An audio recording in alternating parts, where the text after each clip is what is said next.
avec la deuxième partie de ce webinaire, collecter les devoirs et remettre les corrections en ligne. Donc, dans cette partie, plusieurs principes. Tout d'abord, on va vous montrer comment l'enseignant va commander un devoir avec une remise en ligne. Ensuite, on se connectera en tant qu'élève. On verra le tableau de bord des devoirs pour la remise en ligne. Donc, on verra comment l'élève remet son devoir directement depuis le NT. Et enfin, dans un troisième temps, on vous montrera comment l'enseignant corrige le devoir et peut ainsi remettre une correction personnalisée à l'ensemble de ses élèves. Et donc, je vous propose de passer en mode démonstration. Donc, je vais me remettre sur la cité Colt-et-Manche, donc en tant que J-Basset. Je vais me positionner sur une séance, donc avec la classe de 3e 2, pour créer un devoir maison. Donc, je vais sur le bouton consulter la séance. Donc ici, je vais faire mon devoir maison en rapport donc, avec mon contenu. Donc pour cela, je vais sur le bouton ajouter et je vais faire ajouter un travail à faire à l'issue de la séance. Donc une fois sur cet écran, je peux indiquer le type de mon devoir. Donc ici, c'est un devoir à la maison. Je vais indiquer mon titre, donc par exemple, valeur de la République. Juste en dessous, je vais pouvoir estimer une durée pour mon travail. Donc, durée que vous pouvez paramétrer dans les préférences utilisateurs, comme vous l'a montré Alexis juste avant. Donc, par exemple, moi, je vais mettre 30 minutes. Ensuite, vous allez paramétrer la date. Donc, par défaut, il me propose la date pour la prochaine séance. En cliquant sur le calendrier, c'est un assistant avec la charge de travail pour mes élèves. Donc, je vois par exemple pour le 25 février, mes élèves n'ont aucun travail. Eh bien, je vais sélectionner le 25 février. Donc quand vous cliquez, une petite pop-in apparaît. Vous avez deux possibilités.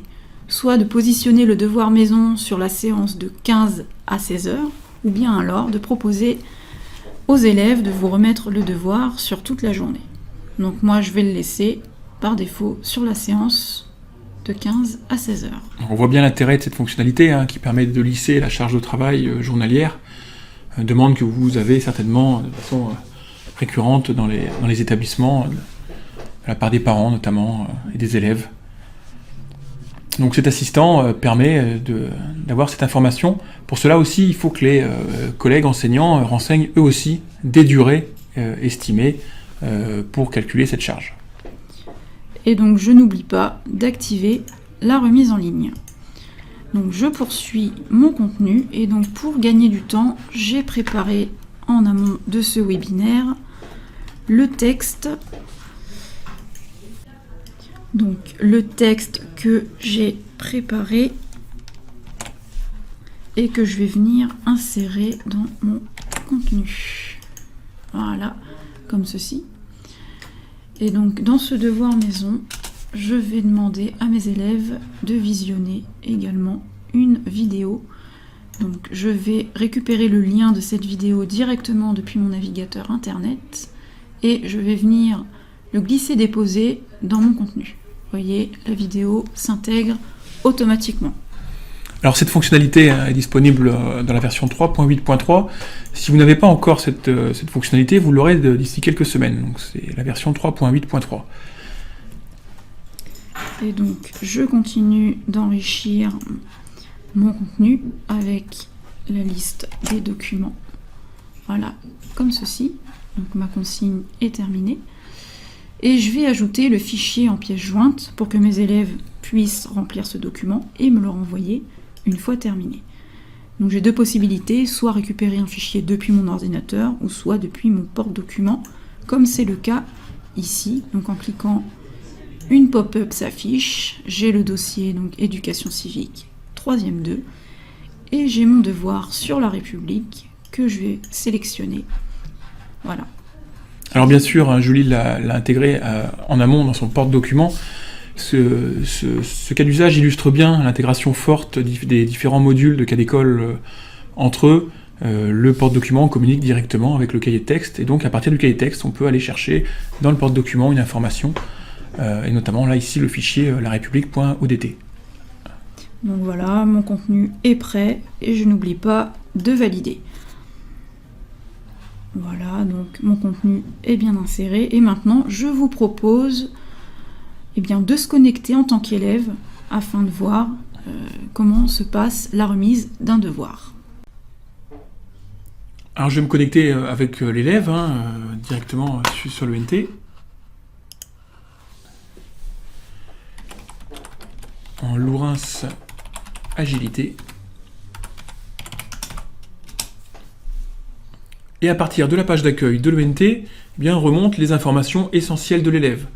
Alors peut-être juste une précision, ici sur la page d'accueil de l'élève, on a des blocs qui remontent directement le cahier de texte et puis les différentes séances du jour de l'élève, le travail à faire, avec le bloc, avec les travaux qui ont été faits. J'ai déjà coché en tant qu'élève des travaux effectués. Remarquez ici aussi le bloc de vie scolaire qui permet d'afficher directement les dernières absences et les dernières notes de l'élève. C'est disponible avec les notes et les absences de cas d'école ou encore avec l'utilisation de l'outil Pronote par exemple, qui permet de remonter les notes et les absences. Et donc là, dans le bloc travail à faire, j'ai ici la séance, le devoir à la maison, donné par Julie tout à l'heure, avec le petit point d'exclamation qui précise, en le survolant avec la souris, que ce travail est à remettre directement en ligne. Alors je vais pouvoir cliquer directement sur le fichier, et puis directement, en cliquant sur le dépôt de devoir, afficher la possibilité de joindre le devoir en ligne. Alors le devoir, je l'ai téléchargé, je le télécharge comme ceci, directement, j'enregistre le fichier, et puis je le remets directement en ligne, comme ceci, en le prenant et en le déposant à partir de mon bureau, comme ceci. Je valide, et il va remonter directement à l'enseignante via le cahier de texte. Et donc du coup, moi, je vais venir me reconnecter en tant que J-Basset pour aller vérifier si mes élèves ont bien fait leur devoir maison et qu'ils me l'ont bien remis en ligne. Alors, je vais me rendre sur le cahier de texte et sur la séance du jeudi, je vais venir consulter cette séance. Donc, je descends et là, travail à faire à l'issue de la séance, voir les devoirs remis en ligne, donc en cliquant, je descends et là, j'ai accès à un tableau de bord qui reprend la liste de tous les élèves de la classe. Et comme on peut le constater, Lourens Agilité n'est pas la seule à avoir rendu son devoir maison. Il y a d'autres élèves aussi qui l'ont rendu. Alors dans ce tableau de bord, très rapidement, on a plusieurs possibilités. On a tout d'abord la date de remise du devoir. Juste à côté, je vais pouvoir, en cliquant sur le bouton « Parcourir », diffuser la correction du devoir. Alors, la correction du devoir que je vais venir mettre, voilà, en glisser-déposer, ça marche aussi très bien. Donc vous voyez, correction pour Lourens Agilité. Donc au niveau des actions, j'ai la possibilité de supprimer le devoir.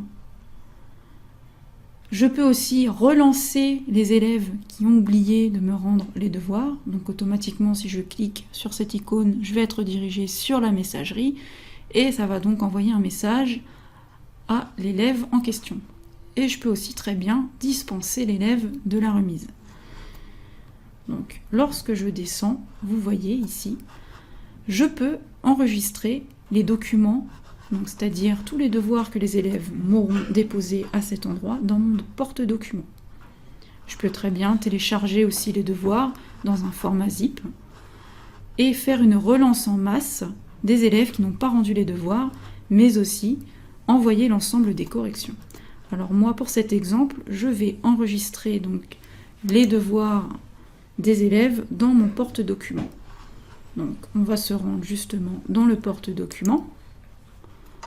Et là, vous voyez, tout à l'heure, je vous ai montré le dossier éducation civique. Et bien là, j'ai un nouveau dossier devoirs qui contient les devoirs de la classe de 3e 2.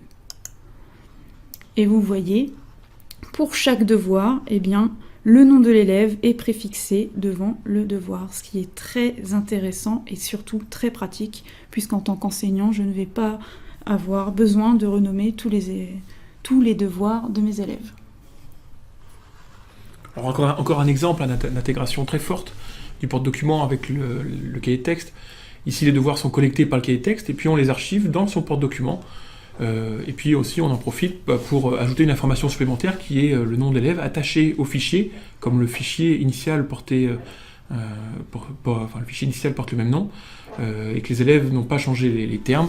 Et on voit bien que le porte-document a changé le nom du fichier par le nom des élèves, avec le nom en premier, évidemment, pour faciliter la saisie des notes par la suite. Donc là, c'est une fonctionnalité très intéressante. Et je vais revenir sur le cahier de texte, puisque je vous ai montré le tableau de bord donc, pour les devoirs qui ont été remis en ligne.